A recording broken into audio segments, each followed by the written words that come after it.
Es decir, en 1000 ocasiones el Nuevo Testamento menciona algún pasaje o texto del Antiguo Testamento. Eso quiere decir que nosotros deberíamos prestar mucha atención cuando leemos el Nuevo Testamento de qué forma se conecta con el Antiguo Testamento. Si se estudia cualquier texto del Nuevo Testamento, deberíamos hacerlo teniendo en cuenta o tratando de responder a la siguiente pregunta: ¿cuáles son los términos, eventos y o prácticas del Antiguo Testamento que alimentan este texto? Es decir, y ahorita vamos a hacer un ejercicio sobre eso, ¿qué de lo que yo estoy leyendo ahorita en esta carta de Pablo, en este evangelio, qué símbolos hay aquí, qué eventos, qué términos, terminología hay en este texto que tienen conexión directa con algo del Antiguo Testamento? Esa es una pregunta muy importante cuando yo estoy leyendo el Nuevo Testamento. Porque de nuevo, recuerden que la Biblia es, ¿qué es la Biblia? ¿Cuál es el tema central o qué es lo que la Biblia se propone ser? ¿Una enciclopedia por tomos? No. ¿La historia del pueblo de Israel? No. ¿Qué es entonces? A ver, no les dé pena. ¿Quién? ¿Quién se arriesga? ¿Qué es la Biblia? Si un vecino les pregunta, oiga, ¿y usted qué cree en la Biblia? ¿Usted qué es la Biblia?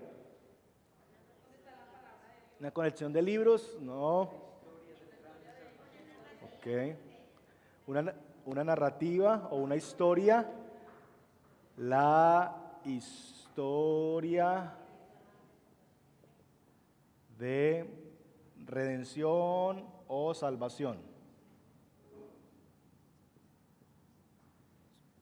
Como un Dios santo, perfecto, vino a salvar o a rescatar a su creación o a hombres pecadores. Es una historia unida por un protagonista que es Jesús, con alguien, con un autor que es Dios, y con alguien que la escribe en el corazón del pueblo de Dios que es, muy bien, eso es la Biblia.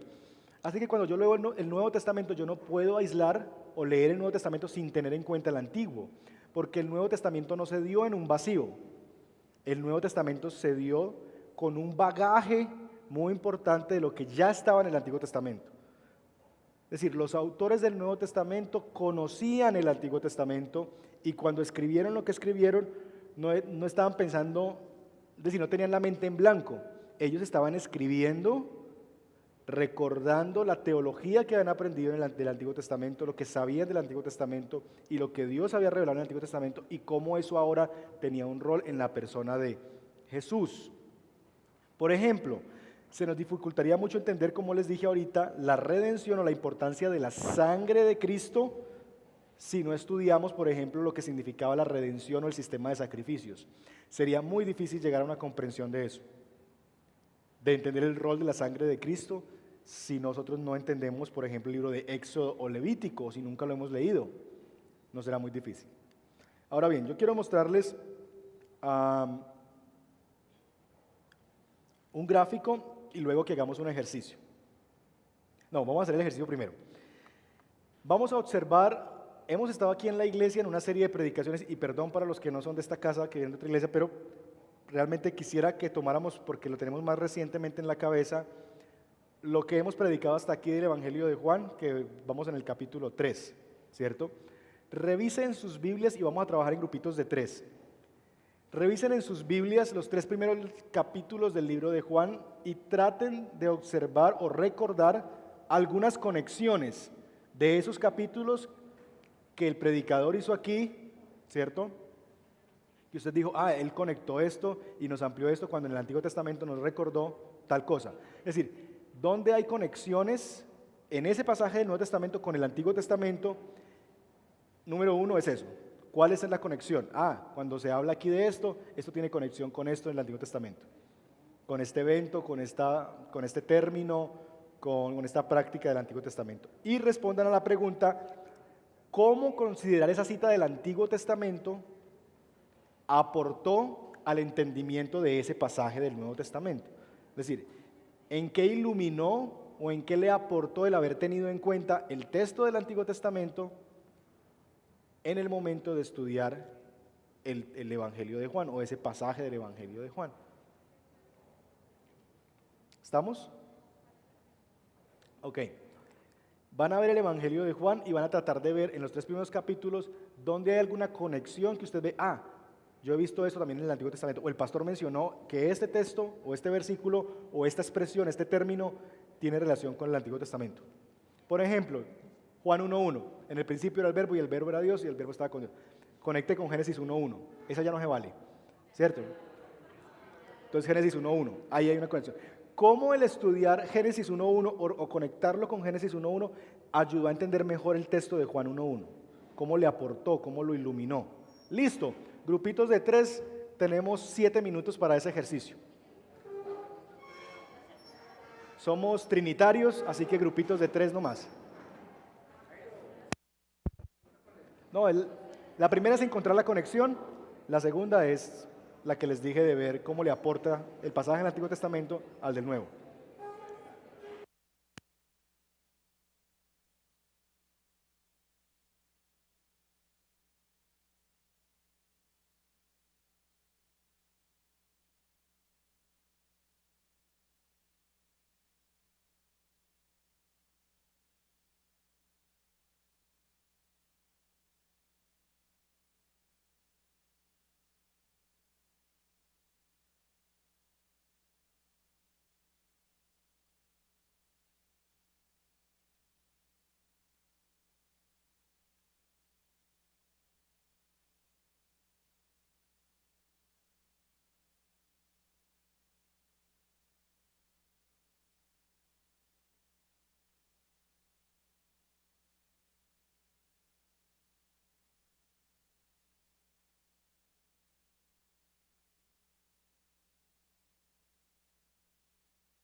2 minutos más, ¿listo?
Bien.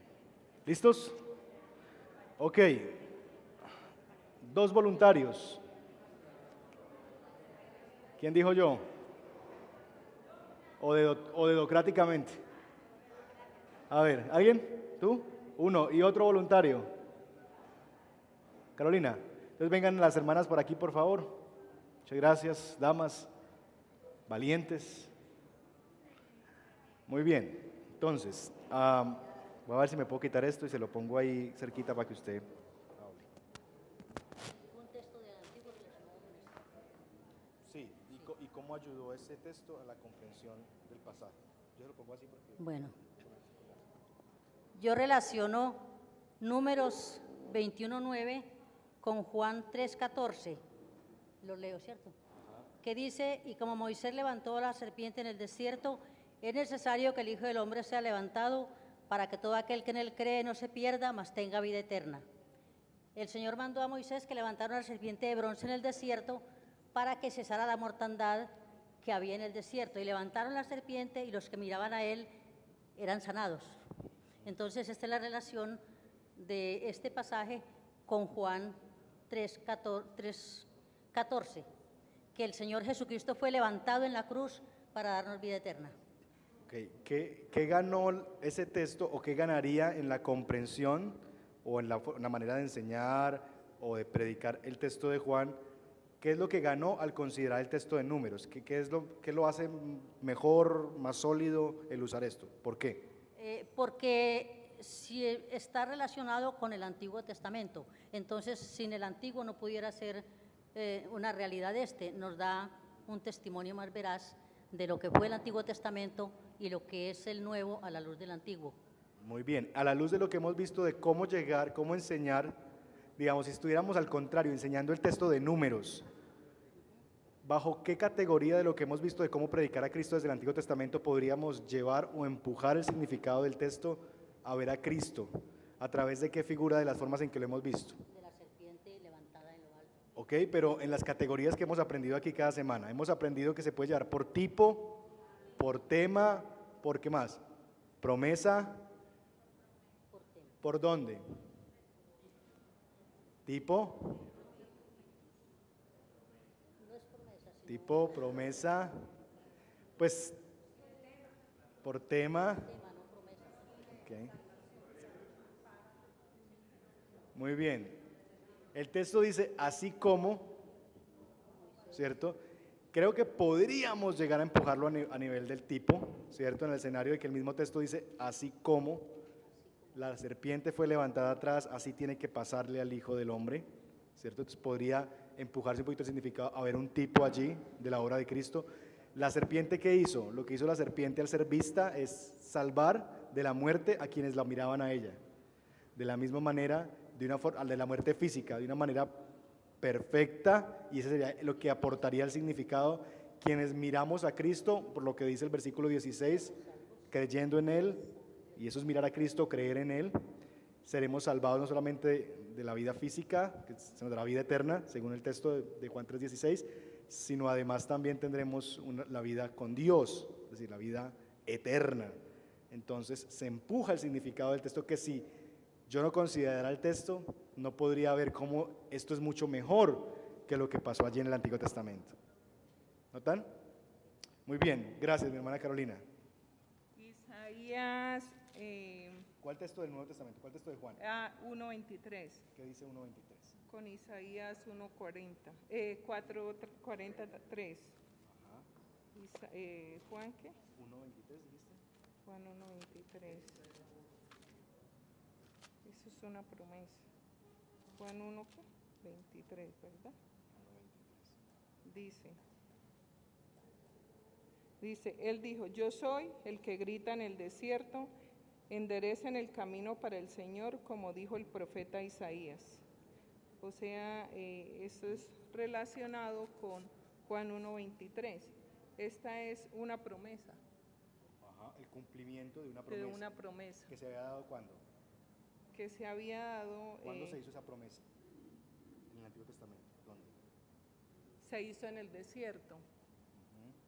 ¿Y con qué texto la relacionas? con Juan 1:23, con Isaías 43 con Juan 1:23. Ajá, ¿y qué dice Isaías 43? Y Isaías 43 dice: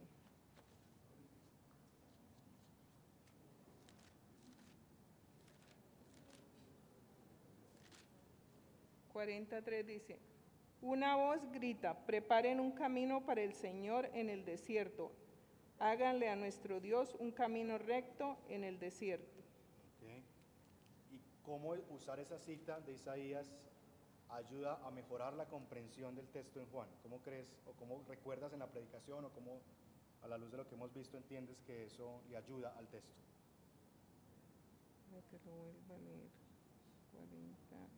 ¿Recuerdas algo de eso, de cómo en la predicación se menciona algo o no? Preparen el camino para el Señor en el desierto. ¿Alguien recuerda en ese texto cómo lo usamos? ¿O en qué manera le aportó el usar el texto de Isaías, amplió o ayudó al significado del texto de Juan? Ajá. Ok. Ajá, entonces Juan era ese que preparaba el camino, ¿cierto? Y decíamos que era una promesa que apuntaba a ese momento, porque ese que iba a llegar era un rey, que se preparaba el camino a un rey. Por eso cada vez que, como las calles no eran pavimentadas ni nada, las calles se arreglaban, era porque llegaba alguien importante, y que lo que Juan se está viendo a sí mismo es como quien le arregla el camino al que realmente es el rey, y que él solamente es una voz que dice, ahí viene el rey, ¿cierto? Entonces, eso es una promesa muy bien, que está en Isaías y se ve y se cumple en Juan. Perfecto, muy bien, muchas gracias. Bien, entonces la idea, como diría nuestro amigo Cantinflas, la idea es esa, ¿cierto? La idea es que cada vez que veamos el Nuevo Testamento tratemos de pensar eso. Si hay un evento, una imagen, a veces está la cita directa, como en el caso de las que leyeron aquí, es imposible leer esa cita sin inmediatamente conectarlo. A veces no será tan obvio hacer las conexiones, ¿cierto? Con el tema de la luz, por ejemplo, no es una cita, pero sí es muy evidente que cuando la Biblia dice que en él estaba la vida y él era la luz de la humanidad, conectarlo con el elemento del desierto y cómo Dios guió al pueblo, porque mucho de lo que vino a hacer Jesús es precisamente ser eso, ser quien guía al pueblo y ser la presencia de Dios, porque también la luz significaba eso, Dios está en medio del pueblo. El tema del tabernáculo, de que Él se tabernaculizó o habitó entre nosotros. Entonces, tratar de buscar esas conexiones, ¿cierto? Y cómo puedo yo ver que aquí hay un cumplimiento de una promesa, aquí hay un tema que el Antiguo Testamento desarrolló y que aquí se ve más plenamente en Cristo. Es decir, cómo yo puedo acercarme y llegar a ver esa realidad hecho en Cristo, y que cómo le aportaría ese texto del Antiguo Testamento a la comprensión del texto del Nuevo Testamento. Eso bajo la realidad de que el Nuevo Testamento no llegó en el vacío, el Nuevo Testamento se construyó sobre las bases del Antiguo Testamento. Por eso no los podemos aislar. Por eso no es bueno solamente leer el Nuevo Testamento, porque si no quedaríamos perdidos, no entenderíamos muchas cosas. Es necesario leer el Antiguo Testamento para que el Nuevo Testamento pueda tener sentido en muchas cosas. Muy bien, este grafiquito, perdónenme, recuerden que no soy buen dibujante, pero básicamente lo que quiere apuntar es lo siguiente. Hay dos realidades cuando hablamos del Nuevo Testamento. El Nuevo Testamento, hay dos momentos respecto a la cruz, que es el centro, lo que divide la historia. Antes de la muerte de Jesús, ¿qué habían? Sus enseñanzas, sus liberaciones, sus milagros. Es decir, tenemos esto que es el testimonio de los evangelios particularmente, ¿cierto? Cuando hablamos de predicar a Cristo, no solamente debemos pensar en que eso es en el Antiguo Testamento, sino que también muchas veces en la enseñanza del Nuevo Testamento nosotros podemos perdernos en apuntar a Cristo en la predicación del Nuevo Testamento. Entonces, ¿cuál es la función de esas cosas? Enseñanzas, liberaciones y milagros. Esas realmente son pequeñas muestras de la compasión, de la misericordia de Dios por la humanidad, que se va a mostrar de una forma más perfecta en la obra del Calvario. Entonces, aún estas cosas que están atrás de la cruz siguen siendo lo mismo, me siguen apuntando a Cristo, se sigue tratando de Jesús como el Antiguo Testamento. Jesús enseñaba, liberaba, hacía milagros, sanidades, todo con tal de mostrarle a la humanidad de una manera inferior su compasión y misericordia, que en una manera mucho más completa y perfecta la iba a mostrar muriendo en la cruz del Calvario. Entonces, ¿cómo me acerco yo a estas enseñanzas, liberaciones, milagros, sanidades? Viéndolas como unas muestras de la gracia de Dios, de la misericordia de Dios sobre la humanidad, pero que no se pueden quedar ahí, porque si yo predico Dios lo que te quiere es sanar, no he predicado el Evangelio todavía. Si yo cojo una enseñanza de cuando Jesús libera a un demonio y le digo a la gente, lo que Jesús quiere es liberarte de los demonios que tú tienes o sanarte de tu enfermedad, no estoy predicando a Cristo con eso, por más que haya predicado un texto del Nuevo Testamento, porque estoy dejando a la gente sin la cruz, estoy dejando a la gente sin la historia de la redención. Entonces, esas cosas se escribieron, de nuevo como diría Juan, como señales que apuntan a algo más grande, para que crean en Jesús, que Él es el Hijo de Dios, y para que al creer en Él tengan vida eterna. Entonces, lo que yo debo hacer cuando enseño parábolas, historias de Jesús, cuando enseño milagros, cuando enseño sobre liberaciones, es ver eso a la luz de la cruz, cómo esto me apunta a una realidad mayor realizada en la cruz del Calvario. ¿Es claro? ¿Sí? Los veo así como... Ok. Entonces, ¿esto apunta a qué? Jesús quería llevar a los discípulos a entender qué cosa. Esas son las preguntas que yo me debo hacer cuando estoy predicando algún pasaje de los evangelios, algún relato de una enseñanza o algún relato de un milagro. Eso es lo que debo estar preguntándome. ¿Qué pasa después de que Jesús murió en la cruz del Calvario? ¿Ya dejamos de predicar a Cristo? No. Lo que encontramos después en el libro de Hechos, en las cartas, en Apocalipsis, es el resultado o los resultados de esto. Cuando la Biblia me dice en Efesios que yo he sido bendecido con toda bendición espiritual en los lugares celestiales, ¿cómo yo en eso no veo realmente una enseñanza de que es que Cristo nos quiere dar carro, casa y beca, porque Él nos ha bendecido con todas las bendiciones y reclámelo y tal cosa? Sino cómo yo puedo ver más bien que esas bendiciones son un resultado de lo que sigue diciendo el texto, de la obra de Cristo en la cruz del Calvario. Y cómo conecto eso de que eso es posible gracias a que esto pasó. Yo puedo tener gozo, yo puedo llegar a ser santo, como dice Efesios, y como nos lo manda Efesios, como nos manda Primera de Pedro a santificarnos. ¿Cómo es posible que yo puedo hacer morir mi carne? Yo puedo transformar o ser transformada mi naturaleza. Yo puedo hacer morir al viejo hombre. Todo no porque yo tenga la capacidad de cambiarme a mí mismo, sino porque eso es un resultado de la obra de Cristo en la cruz del Calvario. Entonces, aun cuando yo esté después de la cruz, todavía tengo que seguir, ya no yendo hacia adelante, sino yendo hacia atrás, al punto crucial de la obra de Cristo. Porque es posible que yo esté predicando una carta de Pablo sin predicar a Cristo.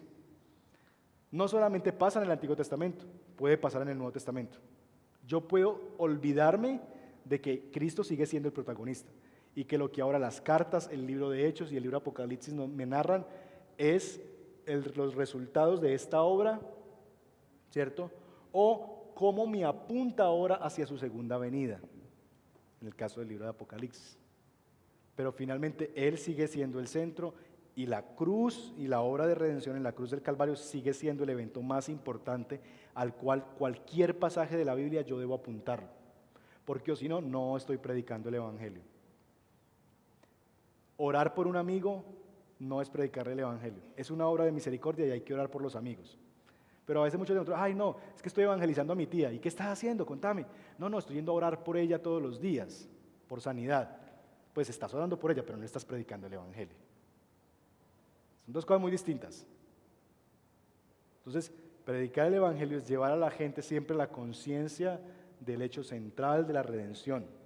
Recuerden las 4 Cs. ¿Recuerdan las 4 Cs de la historia de redención? Creación, caída. Muy bien, tienen un 5. Reclamen un refrigerio. Reclamen una empanada el domingo. Muy bien. ¿Claro? ¿Estamos claros ahí? ¿Preguntas? ¿Inquietudes? ¿Todo claro? ¿Bien? ¿Ya son unos expertos en predicar a Cristo? ¿Somos unos expertos ya? No. Nos falta mucho pelo para moño, ¿sí o no? pero vamos en el camino y esa es la idea. Vamos en el camino y esto es un granito de arena que se suma a poderlo hacer mucho mejor el día de mañana. ¿Listo? ¿Qué es la recomendación? Repase sus notas. Sandra está aquí, Amaris, o ya se fue creo. ¿Sí está? Sandrita. Sandra está comprometida a poder en algún momento de la siguiente semana enviarle la copia con todo el documento del curso. ¿Listo?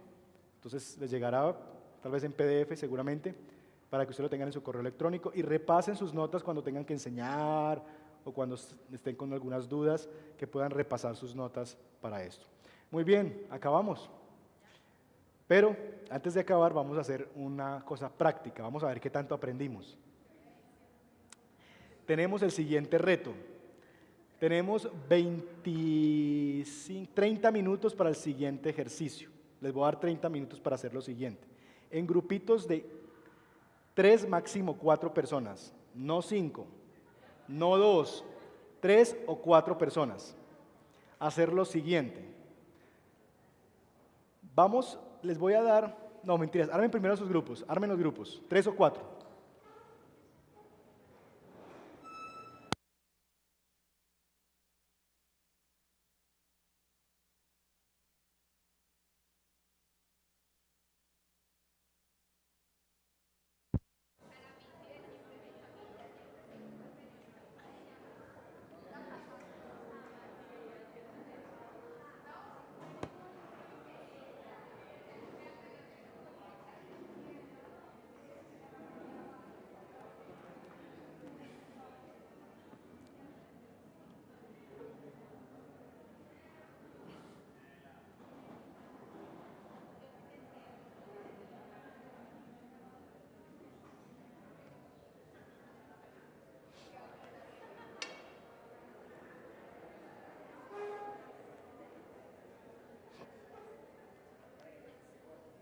¿Listo?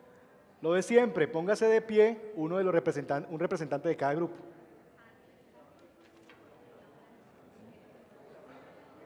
Gracias.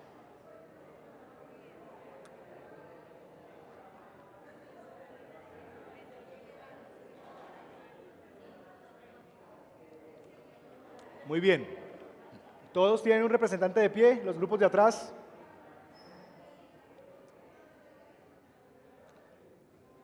Ok, el que se va a parar no va a hacer nada, solamente va a coger el test para poder saber el texto que van a trabajar. Santi, segundo libro de Samuel, capítulo 11.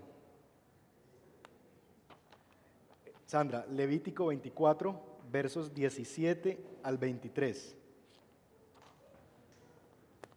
Yo los apunto aquí para los demás no tenerles que decir todo el chorrero. Segunda de Samuel, capítulo 11. Levítico, capítulo 24, versos 17 al 23. Marcos, bueno, escribo mejor Marcos porque de pronto no la cogen ahí. 7, 24 al 30. Y finalmente, Romanos 12, 1 al 2. Listo. Esos son nuestros textos. Entonces, John, vas a trabajar Marcos 7, 24 al 30. Hermana, va a trabajar Romanos 12, 1 al 2, 1 y 2. ¿Listo? Vas a trabajar Samuel. Vas a trabajar Levítico. Vas a trabajar Marcos. Sí. Romanos. La hermana atrás va a trabajar segundo libro de Samuel, capítulo 11. La hermana, sí. Alicia. Hermano José Domingo va a trabajar Levítico 24. El texto que está ahí del Levítico. Levítico 24, 17 al 23. Hermano, va a trabajar Marcos 7, 24 al 30. Vas a trabajar Romanos 12, 1 al 2. Segundo libro de Samuel, capítulo 11, David. Levítico 24, 17 al 23. Doris, Marcos 7, 24 al 30. Pedro, Romanos 12, 1 al 2. Lucy, segundo de Samuel 11. Y Melissa, Levítico 24, 17 al 23.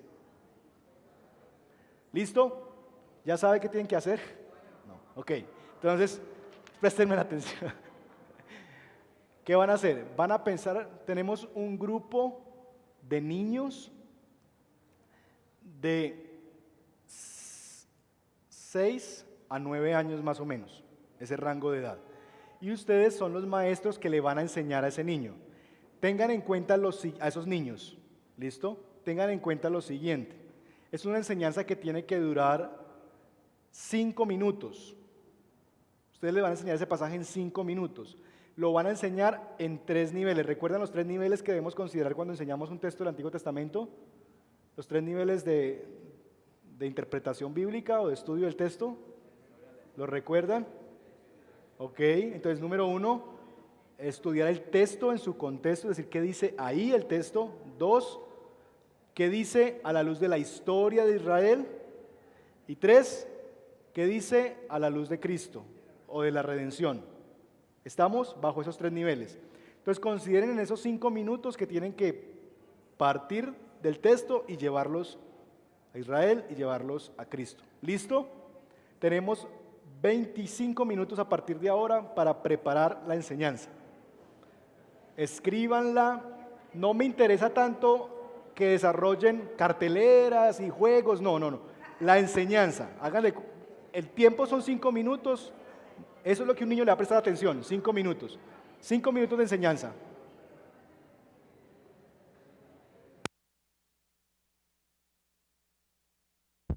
Jair y Diana trabajan Levítico. Con Adriana.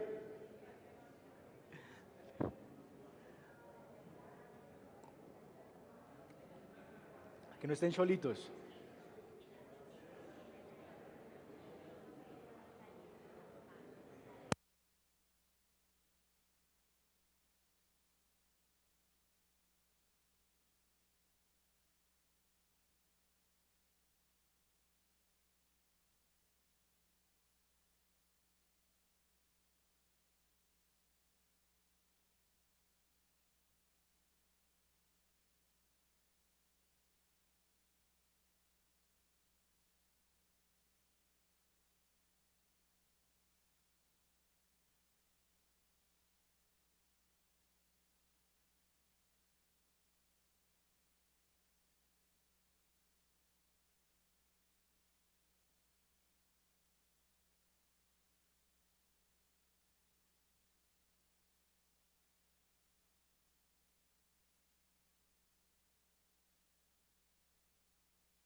4 minutos. 4.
Hola. Hola, hola, hola, hola. Sí, creo que está bien.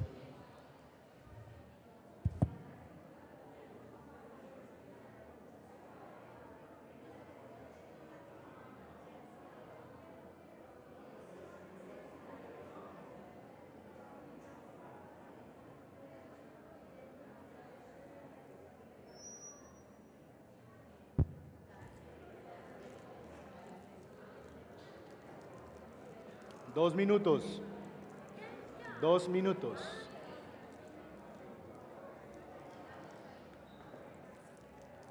Vayan eligiendo quién lo va a enseñar.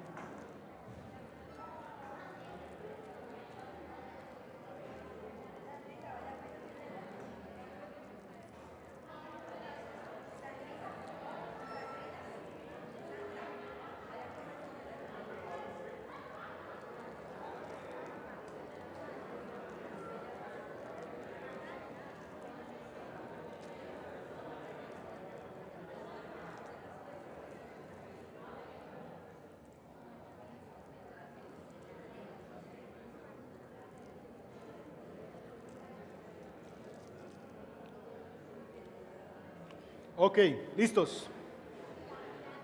Muy bien. Su atención.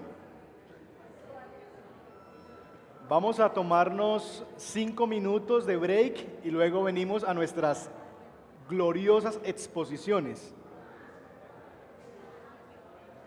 Listo, 5 minutos para que tomen un café, se relajen, porque va a ser a dedo. Entonces puede ser tú. Y hermano.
Muy bien.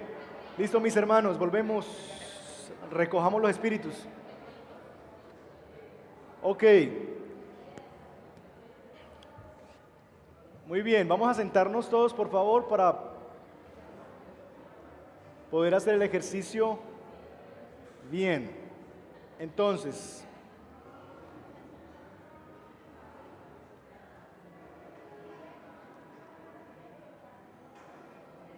se van a poner de pie quienes tengan el texto de David y Betsabé, el representante de cada grupo, que tenga la historia de Samuel, del segundo libro de Samuel.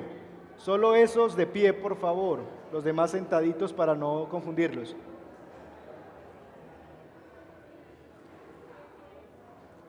Los de la historia de Samuel. Solo hay 3.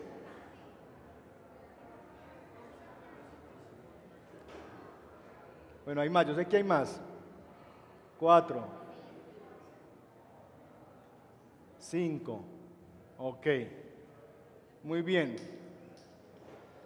No voy a pedir voluntarios, voy a escoger a dedo. ¿Listo?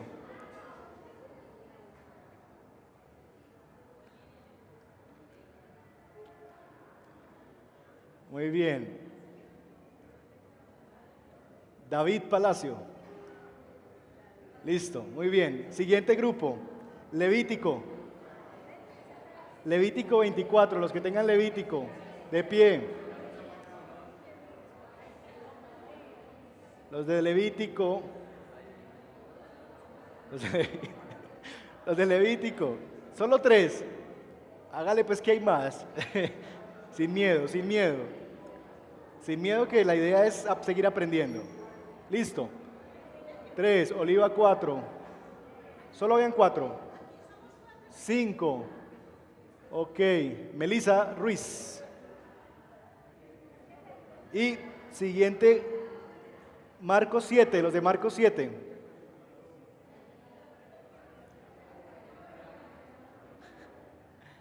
Marcos 7. Ok, son 4 más o menos por grupo. Hola, hola. Ok, Marcos 7.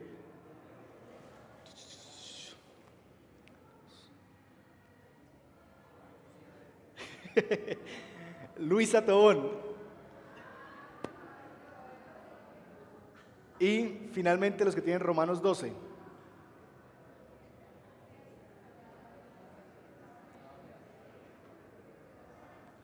Ok. Ok. Nuestro querido Pedro Rabe. Listo. A dedo. Muy bien, entonces vamos a arrancar por la historia de David y Betsabé. Entonces, ¿quién fue el elegido? ¿David o Betsabé? David pasa al estrado.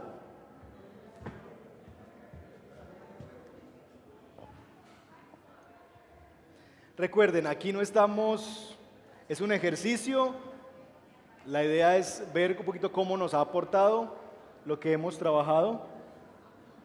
Bueno, yo creo que si necesitas la mesita yo te la desocupo. Vamos a escuchar, yo sé que los demás quieren estar preparando lo de cada uno, pero es mejor que escuchemos, veamos y bueno, ver cómo el Señor nos ayuda. 5 minutos, tienes al frente niños más o menos de 6 a 9 años. No, pero es que a los niños de 6 a 9 años no se les puede hacer las 3 cosas. Sí se puede, inténtalo, vamos a ver. ¿Listo? 5 minutos y corre el tiempo. A los 5 minutos, faltando 1 minuto, yo levanto mi mano aquí al frente y ya sabes que falta 1 minuto. Si llegas a los 5, suena la chicharra. ¿Listo? Vamos, mi amigo.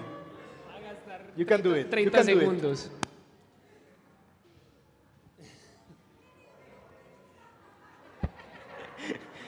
Somos adolescentes entonces.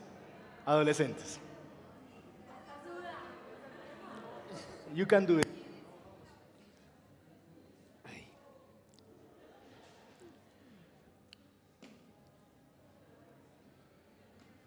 Bueno, les voy a contar una historia.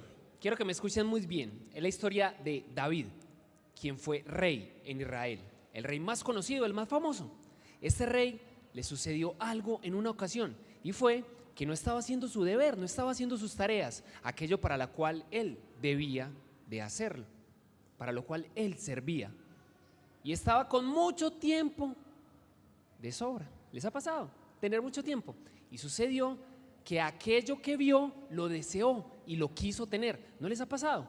Que aquello que uno ve le parece bonito, lo desea y lo quiere tener, como sea, al costo que sea, porque está en nuestro deseo tenerlo. Y eso le sucedió a David, le sucedió con una mujer, y era una mujer casada. Así que sucedió que le fue infiel a su esposa, y esta mujer le fue infiel a su esposo. La infidelidad es cuando dos personas que están casadas con distintas personas tienen una relación entre ellos, o cuando dos novios también. Ok, muy bien. Lo que sucedió después de ello es que por tratar de ocultar el pecado que había sucedido, pasaron más y más cosas terribles. Mentir para ocultar aquello que había sucedido, por haber tomado aquello que le pertenecía a otra persona, o que no debí de haber tomado, o que no debí de haber tomado, en ese caso David, trayendo dolor sobre las familias y aún hasta la casa del rey, y aún hasta perdiendo la autoridad que tenía aún delante de aquellas personas que conocieron lo que había sucedido. Nosotros muchas veces somos como ese David, que queremos tener aquello que deseamos, que nos gusta, que nos parece bueno, pero que quizás no lo merezcamos o ni siquiera lo necesitemos, pero lo queremos, así que lo tomamos, sin importar las consecuencias que eso pueda suceder, o sin que nos hayan otorgado el permiso para tenerlo. Jesús no fue así.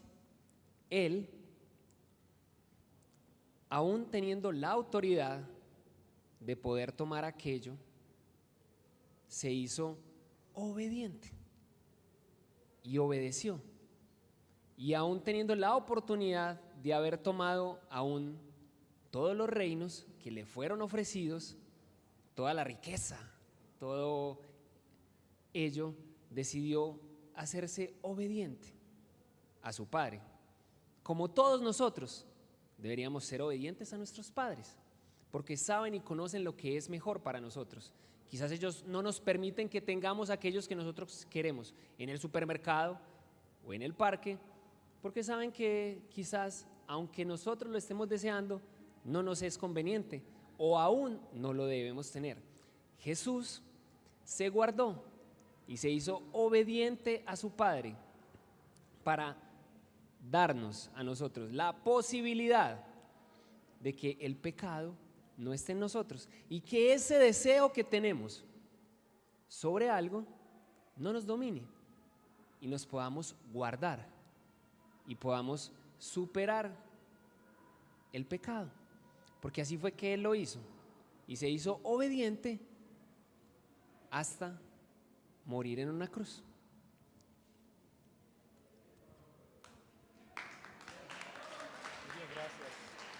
Gracias, David. Gracias. Muy bien, vamos a...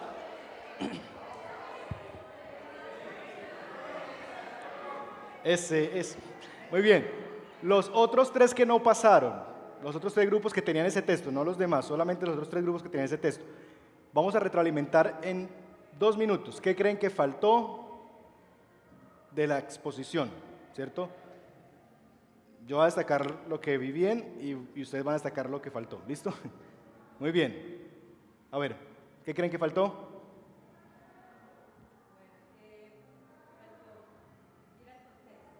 Ok.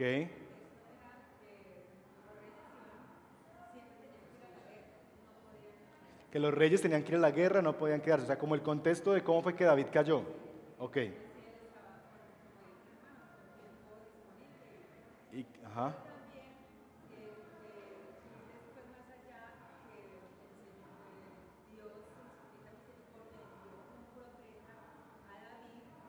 faltó mencionar que Dios le envió un profeta a David. Ajá.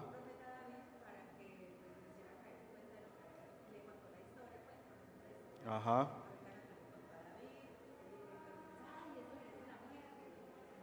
Ok.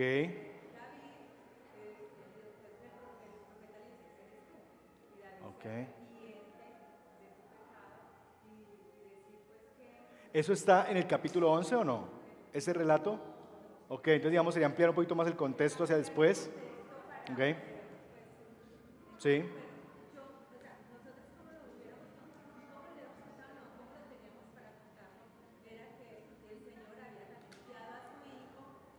Ok.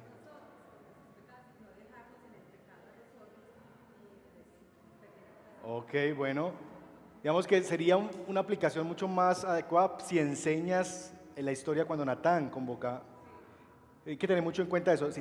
Cuando citamos el contexto podemos perdernos de que el texto que estamos predicando es importante, pero realmente es recordarnos que estamos en este texto y no en el otro, porque ya esta aplicación empuja más al texto de Natán. Creo que está bien el escenario de esto, pero ya empuja más hacia el contexto que en el texto. Muy bien, ¿algo más que el otro grupo quiera señalar?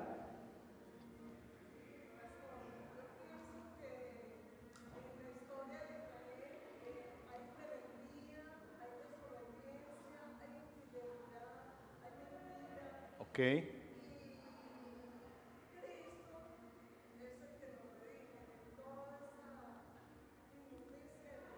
Ok. Ajá.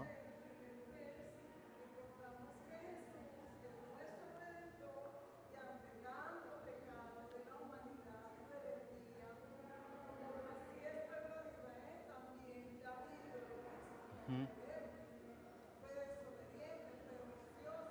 Ok.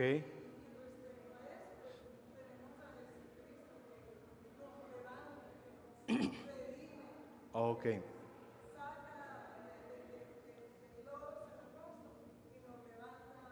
Muy bien, muy bien. Si yo les pregunto a nivel de las formas en que hemos visto que llegamos a Jesús en la predicación, ¿cuál hubiera sido la forma más adecuada de acercarnos a Jesús? ¿Por promesa, por tipo, por tema o por la ley? Que eran las 4 formas en que lo vimos en este pasaje. ¿Cuál es la forma más adecuada para yo? ¿Cuál camino tomo entre estos 4 carriles? Son 4 carriles en que me puedo acercar a Cristo: ley, promesa, tipo o tema. ¿Cuál? ¿Promesa? No. Ley. Bueno, falló en una ley. Cristo no falló en la ley, Él la cumplió, que creo que fue el camino que tomó David y su grupo. Yo creo que la forma más natural, creo yo, es a través del tipo. Un contraste entre lo que fue David, un rey que falló, porque David fue el rey, el mejor rey que tuvo Israel. Y aún ese que era el mejor rey que tuvo Israel, el rey más grande en la historia de Israel, falló. Lo que hizo ese rey fue representar en un sentido el pecado de todo el pueblo. En David se ve cómo era la nación. La nación era rebelde, como decía la hermana Alicia, la nación era mentirosa, la nación era esto. Que creo que fue el nivel que faltó en el caso de David, ¿cierto? Y su grupo, llevarlo al nivel de la historia de Israel. Entonces, si así era la nación tenía las puestas las esperanzas en este rey. Imagínate cuando alguien pone las esperanzas en alguien y lo decepcionan. Esto es lo que está pasando. Aquí hay un rey que ha sido un muy buen rey, que hace todas las cosas buenas, pero él también falló. ¿Habrá alguien que no nos falle en esta vida, por ejemplo? ¿Habrá alguien que realmente pueda ser un excelente rey, un rey sin falla que realmente pueda ser y apuntar a Cristo a través de ese escenario? Sí, vino un hijo de David, fue ese rey, ¿cierto? Y él vivió la vida perfecta, y él no falló, y él vino y vivió la vida que el pueblo no podía vivir. Ese podría ser otro camino. Creo que el camino de la ley también es correcto en este pasaje, como lo hizo él. ¿Qué me faltó a mí ahí? El escenario en la historia de Israel. Creo que fuiste al nivel del texto, sí, ahí, y saltaste a Cristo, te brincaste el segundo nivel. Pero creo que también por ahí podría ser por el tema de la ley, y creo que lo hiciste muy bien. Excelente. Muy bien. Y muy buena exposición, sí puedes enseñar niños, excelente. Melissa, apunte ahí el nombre. Muy bien. Segundo grupo, los que tienen el texto de Levítico, los levíticos, un representante por grupo, rápidamente, así, sí, así en bombas, en bombas, en bombas. ¿Todos quieren a Melissa? Melissa. A ver, venga, Melissa. Muy bien, Melissa. 5 minutos y buena suerte.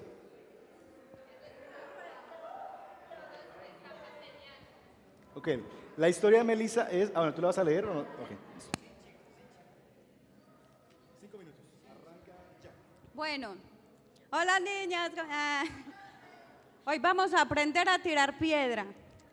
Imagínense que hoy les tengo una historia donde antes de Cristo, o sea, antes de que Cristo viniera a morir por nosotros, había un pueblo israelita. Así como nosotros somos de Sabaneta, había un pueblo de Israel. Y Dios, Papá Dios, mandó unas leyes. ¿Quién sabe qué es una ley o un mandato? Hacemos de cuenta que alzan la mano, ¿cierto? Entonces,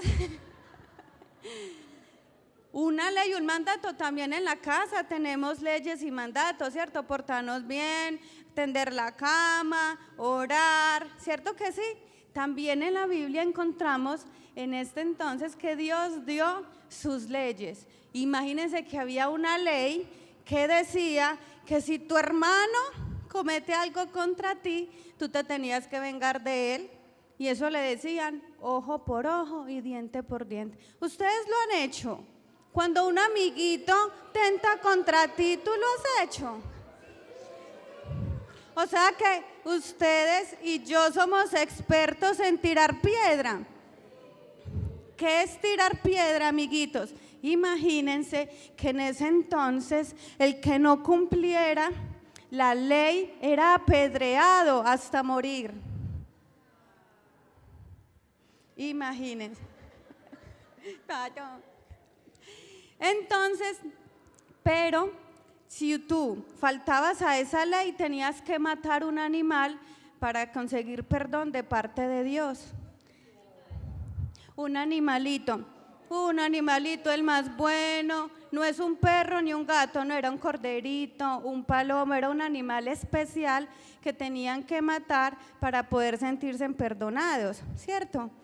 Imagínense esa ley tan extraña, pero ¿saben qué vamos a aprender hoy? A no tirar la piedra, a no juzgar, sino a sentirnos perdonados. Les cuento algo, ¿ustedes mienten? Yo también. ¿Ustedes desobedecen? Yo también he desobedecido. Pero ¿saben algo? Cuando Cristo vino, significa que fue el único cordero. ¿Se acuerdan que tenían que matar un corderito para sentirse perdonados? Ahora usted tiene que matar un cordero cuando desobedece a la mamá. No, porque imagínense que Jesús lo llama la palabra de Dios el cordero que murió ¿en dónde? En la cruz, o sea que ya no tenemos que matar animales. Sin embargo, nosotros todavía pagamos a los amiguitos. Si alguien me pega, usted le pega, ¿cierto? O si alguien hace algo malo, se burla del amiguito, ¿cierto que sí? Mire que todavía estamos haciendo cosas que a Dios no le agradan, pero una gran noticia, ¿saben cuál? Cristo fue un hombre, fue un niño como tú, fue una mujer no, un hombre como yo. No diga que como así. Bueno, Cristo fue un humano como tú y como yo, ¿sí? Pero ¿saben algo? Cristo nunca se vengó de los amiguitos porque él también fue niño. Él nunca mintió, él nunca desobedeció. Por eso nunca dejó de ser Dios. Cuando a Cristo lo iban a crucificar, él se vengó de los que lo crucificaron. Él les tiró piedra, los apedreó, mandó un rayo, ¿cierto? ¿Cierto que no? Bueno, muy bien. Entonces, así como tú fallas, y yo fallo, yo tengo que ir a ese Cristo que nunca falló, que nunca desobedeció, que nunca devolvió el mal, sino que antes hizo ¿qué? El bien, y nos dio la salvación. Así que tú y yo en oración debemos de pedirle a Jesús, a nuestro Dios, que nos enseñe a ser como Él, porque siempre vamos a fallar, pero Él es el único que nos va a evitar apedrear a otros, sino mirar nuestra condición y pedir perdón y ser cada día más como ese Cristo perfecto. ¿Listo, niños? No más piedra, ¿listo? Pato, pato. Muy bien.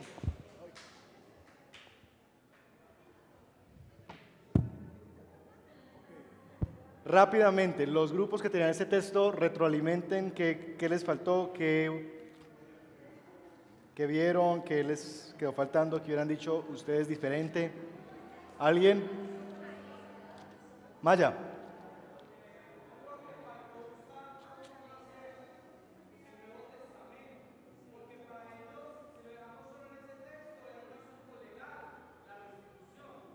Ajá.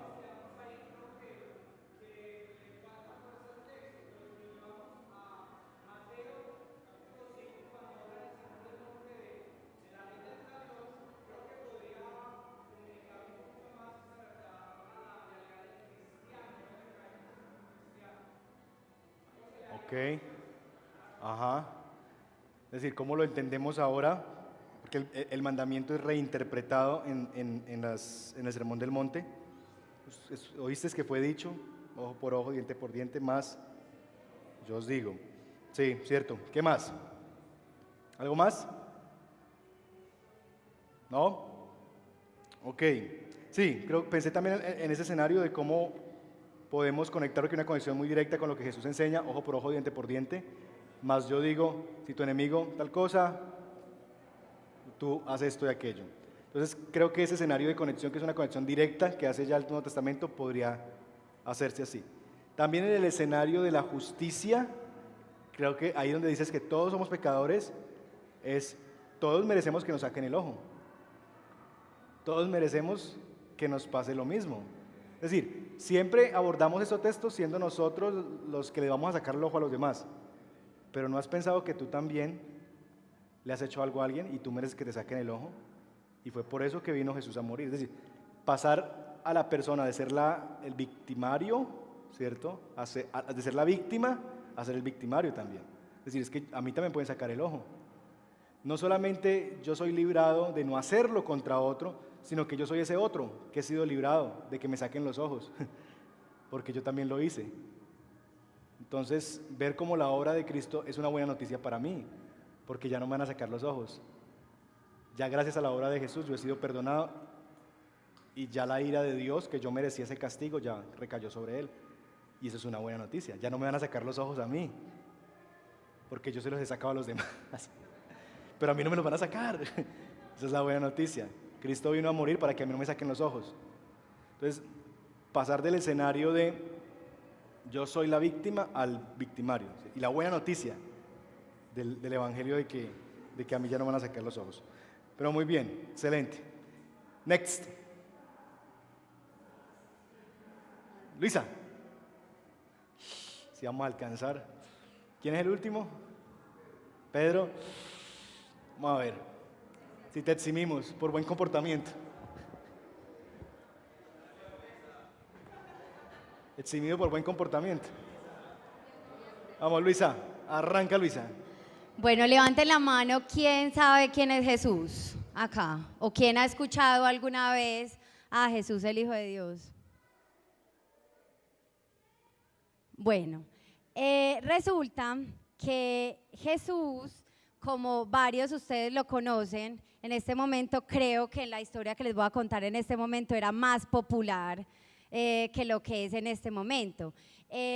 Jesús hacía muchos milagros y todo el mundo ya había escuchado varios de los milagros que Jesús había hecho, entonces todo el mundo quería hablar con Jesús, lo buscaban, lo perseguían. De hecho, en esta historia Jesús quería estar solo y fue y se escondió en una casa, pero como era tan famoso por los milagros que había hecho, entonces una mujer extranjera se las arregló para ir a hablar con Jesús. Y de extranjera, pues no estoy hablando que era americana, ni que era canadiense, ni nada de eso, sino que resulta que existía un pueblo que se llamaba el pueblo de Israel, y Jesús vino inicialmente para rescatar a las ovejas perdidas del pueblo de Israel, y esta mujer no pertenecía al pueblo de Israel. Entonces resulta que esta pobre mujer tenía una hija que tenía un espíritu maligno. Entonces estaba muy preocupada y quería que alguien le ayudara a liberar a su hija. Entonces por eso se acercó a Jesús y le dijo a Jesús que si por favor la podía ayudar, que la hija tenía un espíritu maligno y que necesitaba que le ayudara. Entonces Jesús le dijo que no estaba bien darle el pan de los hijos a los perros, que dejara primero que los hijos vinieran y disfrutaran del pan. Entonces se supone, en el contexto en el que estamos hablando de esta mujer no pertenecía al pueblo de Israel y los hijos eran los del pueblo de Israel. Pero la mujer no desistió, sino que ella dijo: no, un momentico, mi hija tiene un espíritu maligno. Y obviamente aceptó lo que Jesús le dijo y le dijo: sí, Señor, yo entiendo lo que tú me estás diciendo, pero hasta los perros se sacian de las migajas que caen de la mesa de sus amos. Entonces esta mujer aceptó su condición, aceptó el hecho de que no merecía que Jesús hiciera un milagro en la vida de su hija, pero reconoció su poder. O sea, reconoció que Jesús era tan poderoso que con un toque, con solamente decirlo, su hija iba a ser sana. Y Jesús, de hecho, le dijo: por tu respuesta, tu hija ya, vete a tu casa, que tu hija ya ha sido, ya está sana, ya ha sido liberada. Entonces ahí en esta historia podemos ver primero el amor de Jesús. O sea, Jesús vino a rescatar a las ovejas del pueblo de Israel, pero premió la fe que tuvo esta mujer. Esta mujer no se quedó callada y dijo: bueno, sí, pues yo no soy israelí, yo me voy para mi casa, ¿qué más vamos a hacer? Me voy a tener que quedar con mi hija así toda la vida, sino que ella sabía el poder que Jesús tenía. Entonces ella insistió, y por la fe que le mostró a Jesús, pues obviamente esto movió el corazón de Jesús a sanar a su hija. Así como movió... Así como Jesús premió la fe también de Abraham. ¿Se acuerdan la historia que yo les conté la semana pasada en escuela dominical sobre Abraham, que es el padre de la fe? Así también Jesús y Dios premia la fe que nosotros tenemos, escuchándonos y pues ayudándonos cuando nosotros necesitamos ayuda.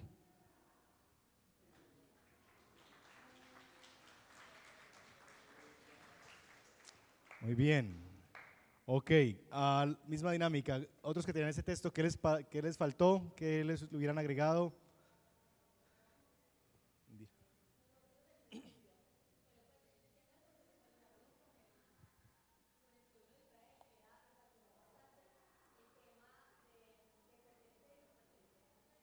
Ajá.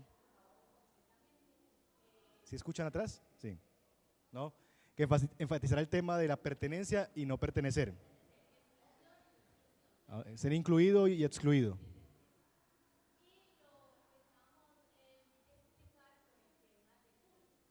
Y explicarlo a través del bullying.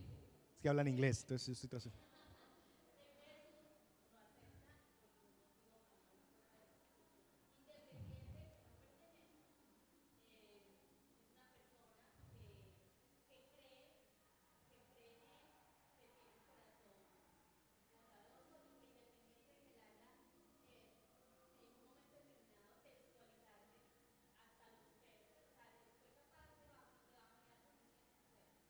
Ajá. Ok, entonces que Jesús incluye a los excluidos. Ok, ¿algo más? Duan.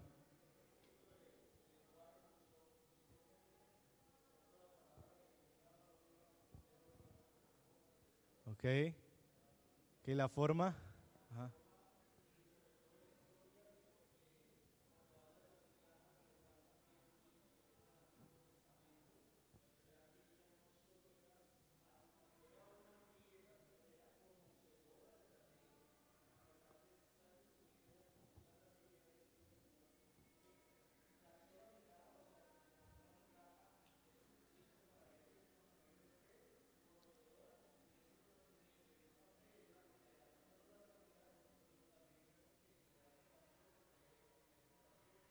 Ok, ok.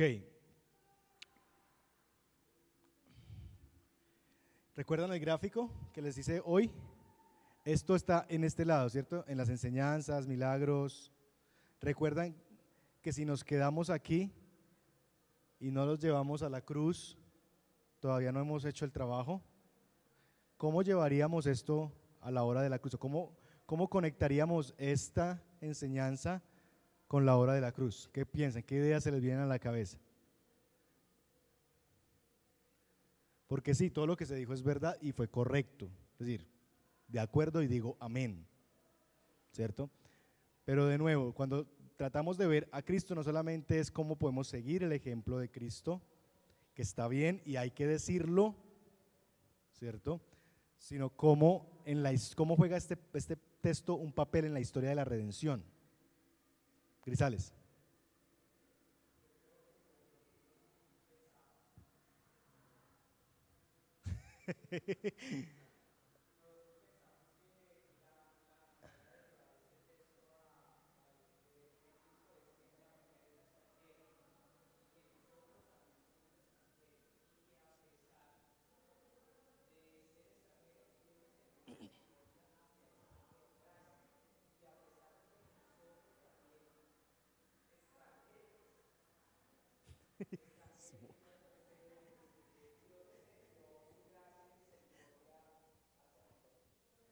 Ok, muy bien. Entonces como que en la cruz está el mayor ejemplo de la inclusión, ¿cierto? Si el tema es exclusión, una mujer que está siendo excluida, en la cruz es donde todos llegamos a ser un solo pueblo y ya no hay diferencia entre judíos, griegos, sirofenicios, sino que en Cristo llegamos a ser uno solo.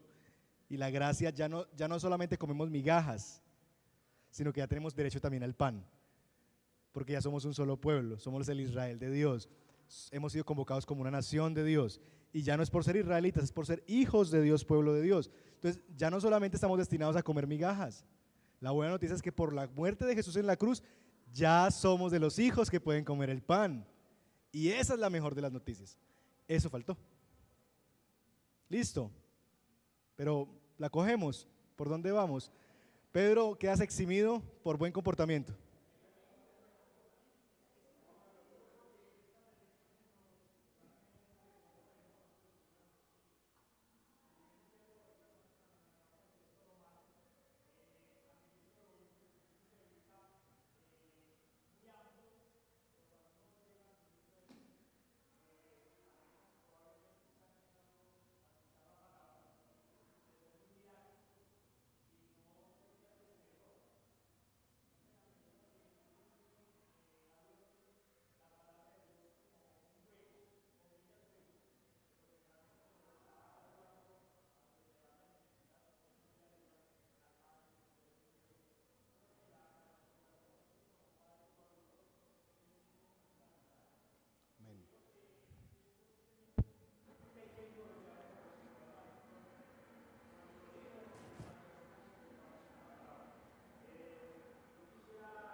Ok, así es. Y ese es el objetivo. El objetivo no es la perfección o que ya estemos listos.